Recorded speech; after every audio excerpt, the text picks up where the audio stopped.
दिनांक 14 रोजी सकाळी 10:30 वाजता जिल्ह्यातल्या प्रमुख 3000 पदाधिकाऱ्यांचा राष्ट्रवादी काँग्रेस, भाजप आणि शिवसेना हा मेळावा रत्नागिरीमध्ये होणारा त्याचं ठिकाण उद्यापर्यंत आम्ही जाहीर करू.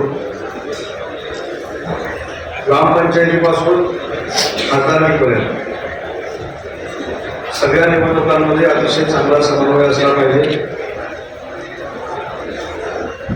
राज्याचे मुख्यमंत्री आदरणीय एकनाथ शिंदे साहेब,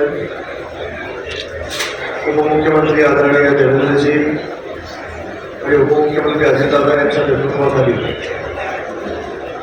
महाराष्ट्र जो विकासात्मक कॉरिडॉर करतोय, ही सगळी विकासाची झालेली महाराष्ट्रातली कामं जिल्हाने आहे की लोकांपर्यंत पोचली पाहिजे.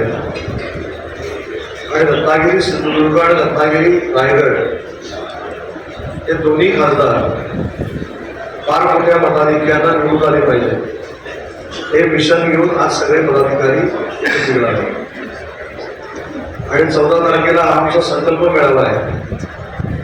तर आपल्या सगळ्यांना माहिती की ग्रामपंचायतीच्या पातळीवर असेल, पंचायत समितीच्या पातळीवर असेल, काही ठिकाणी कटुता असते. तर ती कटुता संपवण्यासाठी 3 समन्वयकांची नियुक्ती झाली राज्यस्तरावर. त्या 3 समन्वयकांची नावं मी आपल्याला सांगितली आणि त्यांच्याच पुढाकारानं आज आम्ही बैठक केली. आमच्या महिला जिल्हा प्रमुख आहे, त्यांनी देखील मनोगत व्यक्त केलं, जिल्हा प्रमुखांनी देखील मनोगत व्यक्त केलं.